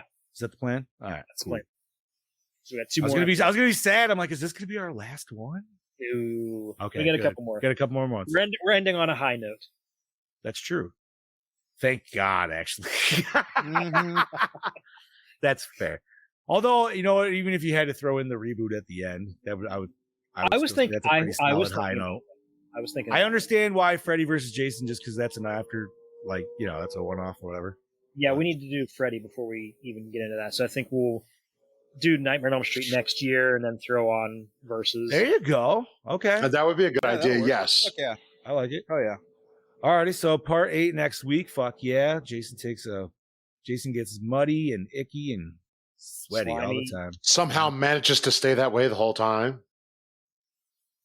So comes back once again from electricity, but we'll talk more about that next week. Yes. Next week. All right. Is there anything nerdy we got to talk about? I don't. I got nothing. Well, we got 2 quick things. Obviously, Pee Wee Herman has passed away. Yes, rest in power there. Also, we have in the horror community, William Friedkin has also passed away today. Friedkin, whatever. Whatever. Has also passed away. He directed The Exorcist, as everybody knows, so he is no longer with us. Oh, you know what? I do have some nerd news. I feel like this is just happening every week, and I'm sorry if people are sick of it. So I apologize. But there's another Mortal Kombat trailer, and we fucking got Reptile, and he looks awesome. And you know why I like this one the best? Because this is the best of both fucking worlds, so everybody can quit their fucking bitching. Because everybody gets their human reptile, and everybody gets their lizard reptile. And you get an explanation as to why you have both. Fucking right, dude. I love it. And Ashra looks fucking sick as hell. I'm glad they're bringing her back. Is this the first time Reptile's actually given a name, or was he given a name in a previous one? No, he's had him in the other ones. He had it in Deception. It was noted in like text. It wasn't anything like movie wise. Right? So this is like the first time he's actually mentioned by name in cinema. And he's a good guy. Yeah, he's a good guy in this. That shit throws me the fuck off, and I love it. And I'm like, oh, bro, I feel like I might have just found a new main besides Cage. And then we have Havoc, which Havoc was such a cool fucking character when they brought him in Deception. And they've never done anything with him after the fact besides like just using him for some chaotic shit in the background. But like, if nobody knows who this dude is, he fucking rips off limbs and uses them as weapons and like can fucking like reattach them and shit. It's fucking awesome, dude. That sounds like- beautiful. He's like half zombie, but like half. He's from Chaos Realm, and that's literally what he is. He's just pure fucking chaos, and it's fucking. I can't fucking wait, dude. The beta drops in 2 weeks, so I'm gonna be fucking have bloody fingers after that weekend for sure. I can't wait for that game to come out. I'm ready. I actually need to watch the trailer again on my big TV because I only watched it on my fucking phone, and I'm like, it's not enough. I can't see all the detail. What the fuck? But yeah, like Reptile's his belt is actually his tail and shit like that, dude. Like, look fucking cool. So that game is gonna be ridiculous. And fuck all the haters that are shitting on it. It's just like, dude, it's not even out yet. But anything else, boys? Not at the moment, no. Okay. You know what was interesting? I gotta say, I was just about the con this weekend because of the whole writer strike and stuff. Obviously, they couldn't have any Q&As. Can't do that shit. Personally, at the booths, you know, they might be able to tell you something here and there, but they can't have open discussion on it. So they actually had a trivia this year and everything. I didn't get to go to it, but I heard it was a pretty solid turnout. But it's cool to see that they were able to like work around all the like restrictions, unfortunately, at the moment of doing all that shit. But hey, man. So yeah, I guess if that's it, we'll do our sign out. So Bob, This is your Killing Machine, Bobby Amon, saying sorry for the internet issues, but we have a storm here. But we'll be back next week to go to Manhattan and/or Vancouver with Jason. We'll see you then. This is your host with the Ghost, the Prince of the Paranormal, the Duke of the Dead, Lord Scuba Cabra, saying, see you wherever, because it's not New York, but we'll see you there. I think it's Vancouver. And this is your Dark Lord of Knowledge, your Chad Daddy, the Chad Ahuchi himself. Saying, come back next week, bitches. Fucking right. And this is your Fluff Master Supreme, Big Johnny D, saying, join us for I'm on a boat, motherfuckers, next week. Don't you ever forget. And oh yeah, stay fresh, cheese bags. Penis dick. Penis dick. Penis.